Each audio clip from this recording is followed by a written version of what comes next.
What colors are in? What colors are out? Hi, my name is Remy Boudreau, licensed painter, color consultant, and owner of Expressions Painting. Today we'll talk about colors. Specifically, the colors that we've seen people embrace more and more for the past 3 years, and that seems to be revolving around gray. Gray as the foundation color, the grounding color, the main color, I guess we could say. We used to see a lot of the yellow, yellowish beige, goldish brown, and that color spectrum used to be associated very well with orange and red. The terracotta reds, the burnt oranges, those seem to marry well together. But for the past 3 or 4 years, what we've been seeing a lot more is instead of the yellowish brown or the goldish brown as the main color, people are moving towards gray.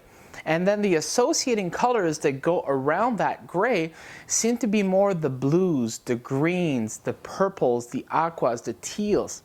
And I've been in the business for about 20 years now, and I've studied color for varying angles. And one in particular that I have a lot of passion for is energy and how color affects our energy field. So I've studied a lot about chakras and how each color is associated to the chakras. And what I find fascinating is that I think we all heard the end of the world was supposed to come in 2012, December 21st.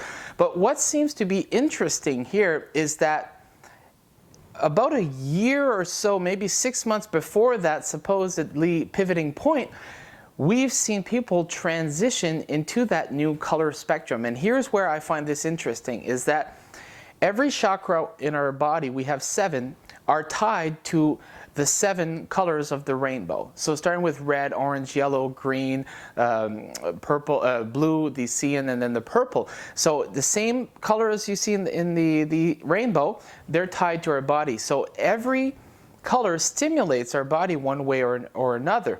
Now, what I find fascinating is that I believe strongly that we've evolved as a species to grow into a new realm, a new higher level of living or vibrating, whatever you want to call it. But the colors that used to be in, the reds, the oranges, and the yellows, are all lower chakra colors. Whereas the colors that are in now are all the upper chakra colors. So to me, that's fascinating. But the other thing that I like, especially with the gray and slash brown, because we also often see the gray beige, like the grayish or the gray brown as well, that is what I called a grounding color.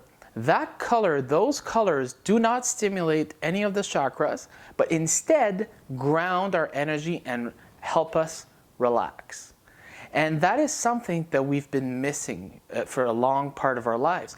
But we seem to all want that more and more nowadays, which is fabulous. So the grounding color tends to be the color that will go through the majority of the house, kind of sets the tone and helps you relax, like the hallways, the living room. So typically a living room is where you'll go to rest and relax and unwind. The gray tends to be in that room.